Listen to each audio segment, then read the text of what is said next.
हमें गिला है गवर्नमेंट ऑफ इंडिया से और मोदी जी से, जो प्राइम मिनिस्टर ऑफ इंडिया है। As prime minister of India मैं गिला करता हूं कि कश्मीरी पंडितों के बारे में अगर इस वक्त भी नहीं सोचा जाए तो हम किसी भी तरीके से किसी और कंट्री को न्योता देने के लिए और उसके साथ रहने के लिए तैयार होंगे। और उसके लिए गवर्नमेंट ऑफ इंडिया को मैं वार्न करता हूं कि अभी भी मौका है, हमें डिलिमिनेशन कमीशन में रिजर्वेशन दी जाए, नॉमिनेशन पर ही पॉलिटिकल रिजर्वेशन दी जाए और हमारी सुध ली जाए और एज सिटीजन्स ऑफ इंडिया हमारे साथ व्यवहार किया जाए। अगर वो मान रहे हैं, अगर नहीं तो हम किसी दूसरे मुल्क के साथ मुआहदा करने के लिए तैयार हैं जो हमें शरण देगा और जो हमारी बेबूदी के लिए काम करेगा। अपने समाज से सबसे पहले सवाल पूछना चाहता हूं कि क्या उनको मोदी मैनिया हो गया है? जब भी हम किसी से सवाल करने की कोशिश कर रहे हैं, आज मोदी सरकार नहीं, आज बीजेपी सरकार है। बीजेपी सरकार को, जिसको हमने मैंडेट दिया था, जब भी हम बीजेपी से सवाल करते हैं हमें ये बोला जाता है आपस में, या आप कांग्रेसी हो या आप एंटी नेशनल हो। ये मैं एक एज ए कश्मीरी हिंदू बात कर रहा हूं आज, कि हमने कांग्रेस को हटाया था इसीलिए कि इस आशा से कि मोदी सरकार आएगी, बीजेपी सरकार आएगी, कि कुछ उम्मीदें जग गई थी हमारी। आज 8 साल हो गए माइग्रेशन को। अभी तक मैं इस माध्यम, आपके वीडियो के माध्यम से माननीय प्रधानमंत्री जी, होम मिनिस्टर जी से सवाल करना चाहता हूं। आप अपना बताइए कि पिछले 8 साल में आपने कश्मीरी विस्थापित हिंदू समाज के लिए क्या किया? जम्मू कश्मीर में असेंबली सीटों की हदबंदी 1963, 1973 और 1995 में की गई थी। आखिरी मासिक जस्टिस रिटायर्ड के गुप्ता कमीशन ने उस वक्त की थी जब रियासत सदर राज के तहत थी और ये 1981 की मुर्दमशुमारी पर मबनी थी, जिसने 1996 में रियासती इंतखाबात की बुनियाद बनाई थी।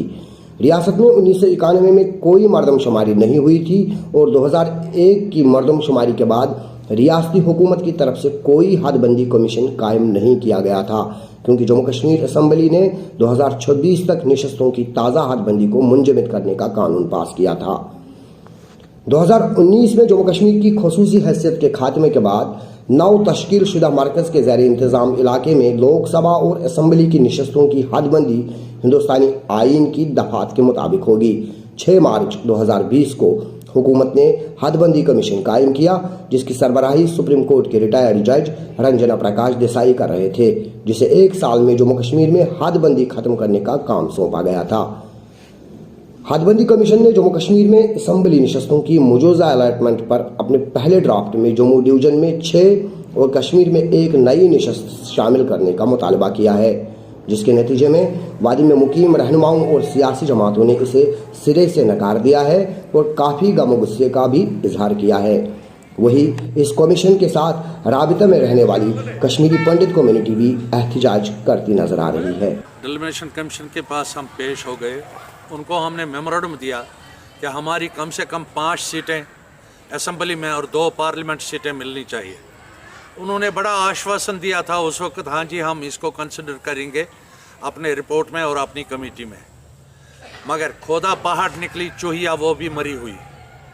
जब आज वो प्रपोजल देख रहे हैं तो कश्मीरी पंडित का नाम कहीं भी कागजों में नज़र नहीं आ रहा है। शर्म के साथ कहना पड़ता है कि कश्मीरी पंडितों का, जिनका 5000 साल पुराना ओरिजिन है जम्मू एंड कश्मीर में, उनको तरजीह नहीं दी गई है और उसके बरक्स एसटी और एससी को तरजीह दी गई है। कि पाक ऑक्युपाइड कश्मीर के लिए 24 सीटें रिजर्व हैं। किस लिए वो रिजर्व हैं? अगर उसी 24 सीट में हमें 4 सीटें 5 सीटें मिल जाएंगी तो वो भी गवर्नमेंट ऑफ इंडिया को सोचना चाहिए। और 70 साल से वो रिजर्व रखी है, 1947 से जब से बंटवारा हुआ है हिंदुस्तान पाकिस्तान का, उस वक्त से 24 सीटें रिजर्व रखी हैं। किस लिए रखी हैं?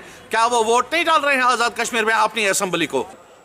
जब भी इलेक्शन आए तो इलेक्शन में भी हमारा मुद्दा इस्तेमाल किया, मगर जब हमारी बारी आती है कुछ डिमांड्स पूरा करने की तो उस वक्त खोखले वादे किए जाते हैं।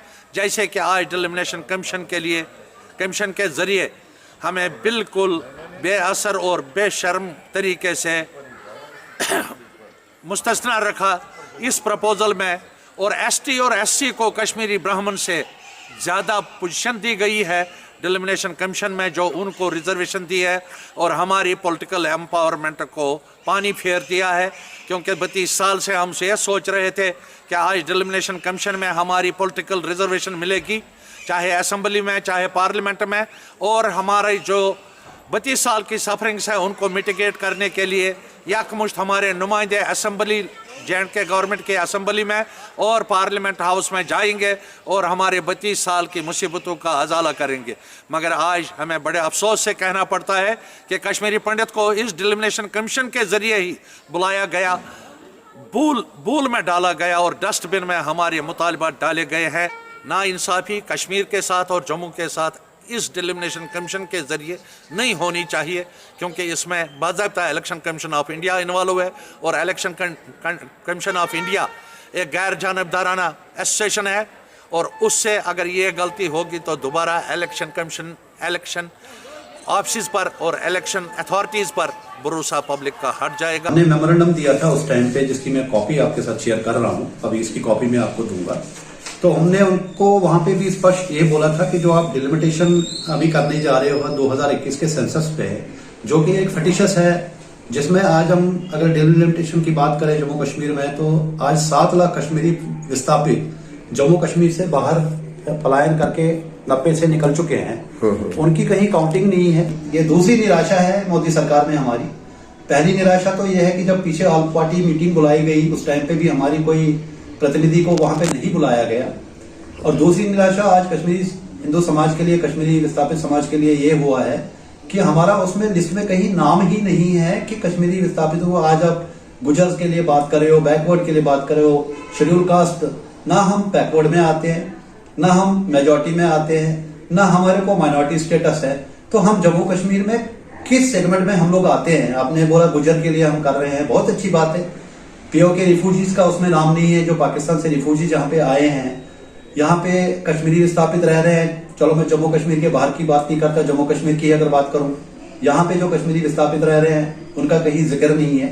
तो ये डिलिमिटेशन हमें एक्सेप्टेड नहीं है कि ये बहुत बड़ी निराशा है। हमने इसमें सवाल पूछे हैं, जो डिलिमिटेशन कमीशन की रिपोर्ट है वो किसके आधार पे बनाई गई? जब 7 लाख कश्मीरी हिंदू यहाँ से पलायन करके गए हैं, वो कहीं रह नहीं रहे हैं। इतनी क्या इस सरकार को जल्दी मची है कि इन्होंने फटाफट आई वॉश करने के लिए, जो इनके यहाँ पे जो नेता है वो बोलते हैं मिशन 50+, जो इनका वेस्ट बंगाल में ममता बनर्जी ने दुकानदारी बंद कराई है। आज ये ग्राउंड पे उतर के जम्मू में देख ले कि जम्मू के लोग खुश हैं क्या इन 6 सीटों से? आप सोशल मीडिया पे देख लीजिए, प्रदर्शन हो रहे हैं कि ये जम्मू के लोगों के साथ में ये गलत हुआ है, हमें यहाँ पे बराबर कश्मीर के बराबर होने। तो ये सबसे बड़ी प्रॉब्लम ये है कि जम्मू को कश्मीर से लड़ाया जा रहा है, कश्मीर को जम्मू से लड़ाया जा रहा है, क्योंकि इनको किसी न किसी तरीके से अपनी सरकार यहाँ बसानी है। मैं ओपनली बोल रहा हूँ, आज जो मुस्लिम यूनाइटेड फ्रंट वहां पे उठी थी उस टाइम पे, वो इसीलिए उठी थी कि फारूक अब्दुल्ला ने पहली बार राजीव गांधी के साथ एकॉर्ड किया, जिसको हम राजीव फारूक एकॉर्ड बोलते हैं। और मुस्लिम यूनाइटेड फ्रंट के साथ में भी वही दगा हुआ था। और उसके बाद में जो गन कल्चर आया, आज हम सईद सलाउद्दीन की बात करते हैं, वो कौन था? जितने भी उस टाइम पे मिलिटेंसी हुई वो सारे या तो कैंडिडेट थे एमयूएफ के, उनके साथ धोखा हुआ, उनके साथ चीटिंग हुई तो गन आ गया। आज क्या हो रहा है कश्मीर में? पत्थरबाजी बंद हो गई, पिस्टल आ गया।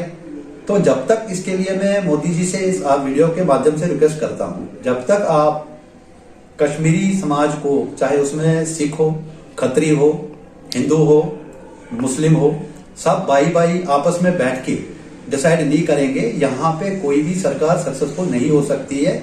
आप हमारे जम्मू कश्मीर की पॉलिटिक्स को यूपी से, बिहार से, गुजरात से कंपेयर मत कीजिए।